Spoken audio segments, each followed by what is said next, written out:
tous les indices déjà. Quoi? Bon, moi je vais vous parler d'une institution ici. Oh, les ça va parler au public. Hein? Tu as vu la transition? Là, je m'incline. Hein. Si je vous dis ça se passe l'été, ça se passe sur le sable, juste derrière. Ça vous donne des idées? Oui, Non, on voit pas. Le violon Non. sur le sable. Si, on a un festival. Madame, c'est quoi? Le violon sur le sable. Le violon sur le sable. On va parler de ça parce que ce festival de musique classique et lyrique ici à Royan va fêter ses 30 ans cet été. Ça passe très vite et ça a surtout largement dépassé les frontières royanaises. Regardez. 30 ans cette année et pas une ride. Le violon sur le sable ici, c'est presque une institution, même si c'est très fragile, et qu'à chaque fois cela relève d'un petit miracle.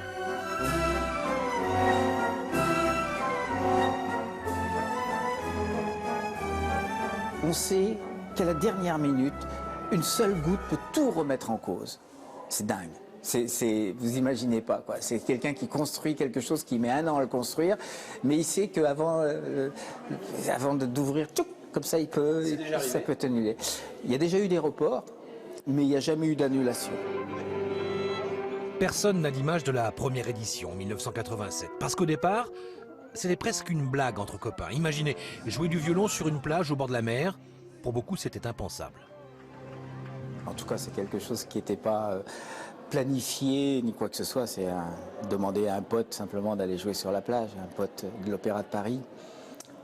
Avec une condition quand même, c'est qu'il y aille avec son smoking, avec sa queue de pie, puis voilà. Or le violon reste quelque chose d'extrêmement fragile de par sa nature. Déjà parce que, en fait, ça consiste à mettre un Stradivarius face à ses pires ennemis, que sont le sable, le soleil, le vent, la pluie, le sel. Et puis ensuite, justement à cause de cette météo, un concert peut être annulé à tout moment, donc ça reste très fragile. Cet été, pour cet anniversaire, il n'y aura rien de spectaculaire, juste une soirée bonus pour les 30 ans, et surtout faire aussi bien que la dernière fois. Il y aura une douzaine d'événements, dont, puisque vous voulez absolument savoir des choses, dont le premier aura lieu cette fois pour la première fois, la veille du premier concert sur la plage. Donc le 21 juillet. Le 21 juillet, ça sera la revanche d'un beau match qui a eu lieu l'année dernière. Et on a estimé qu'il y avait match nul. Donc on fait la revanche entre André Manoukian et Jean-François Zigel. La programmation n'est pas encore dévoilée, mais on annonce une pianiste majeure, très sensuelle en tête d'affiche de cette 30e édition, sur la plage bien sûr. Regardez ces feux d'artifice, vous avez vu ça? Philippe, merci de nous avoir rejoints sur le plateau et en direct. Vous êtes le directeur, le créateur de ce festival. 30 ans, c'est passé vite? Malheureusement. Malheureusement? C'est qu'on s'est pas ennuyé alors. C'est ce qu'il faut se dire. Non, c'est qu'on a vieilli. C'est ça. Vous le disiez dans le reportage, depuis 30 ans, il y a une seule crainte pendant une semaine, c'est la météo. Depuis 30 ans, je vis avec ça. C'est un enfer? Ça l'est, surtout les jours qui précèdent, évidemment. Une fois que c'est passé, bon, on a quelques jours de répit, on va dire 48 heures. Non mais Pour penser à arrêtez, on l'année- n'est pas à en l'année Bretagne, il suivante. fait toujours beau chez vous. Bah oui, puisque... Bah, enfin. C'est vrai, Alexandre, puisque le violon sur le sable existe toujours. Donc c'est que forcément, on est passé à travers Oui. des gouttes. Oui, en 30 ans, c'est quand même exceptionnel. Il n'y a jamais eu une date... Alors, je dois préciser que les 20 premières années, on n'a jamais eu de soucis.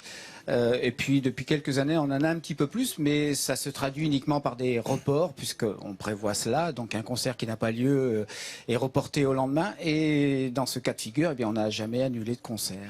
Alors, il y en a encore qui croient qu'il n'y a pas de dérèglement climatique. Hein. Ouais. Donc, je tiens à vous signaler, voilà, c'est encore une preuve de cette difficulté On climatique peut qui pas- accompagne nos On régions. ne peut pas parler encore, on ne peut pas dévoiler la programmation, mais on annonce quand même une très belle femme qui va jouer du piano Je vois pas. Une belle femme qui joue du piano. cette année, en 2017. Connue ou pas? Hein? On dit que c'est la Beyoncé du piano. Un indice supplémentaire, Ah. Philippe, allez. Ah non, non, non, bah voilà. Allez, il faut dire. Il faut le dire. On a vu hier soir sur France Télévisions un reportage sur elle. Alors, Je l'ai on raté. donne son nom, oh là là, avec Alors, quelqu'un Guillaume, sautier. Non, je peux pas encore vous dire le nom de Katia. C'est pour l'instant. C'est moche ce que vous faites, Philippe. Hein. Oui, oui. En tout cas, merci. Mais en temps voulu, on le donnera. Merci Philippe, en tout cas. Merci. On aura quelques jours pour bien apprendre à le prononcer. En tout cas, merci de faire partager ces grands spectacles. Moi, Sur j'aurais la plage. invité Rhoda Scott parce qu'elle joue avec les pieds nus et dans le sable, c'est bien agréable. Je peux me permettre de rajouter juste un petit mot pour dire qu'effectivement, cette année, il y aura une 4e soirée bonus qui sera consacrée uniquement aux musiques de films.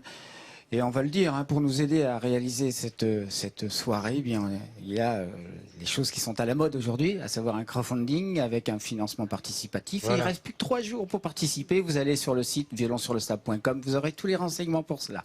Ok, C'est le merci. moment ou jamais, mesdames et messieurs, hein, bien entendu.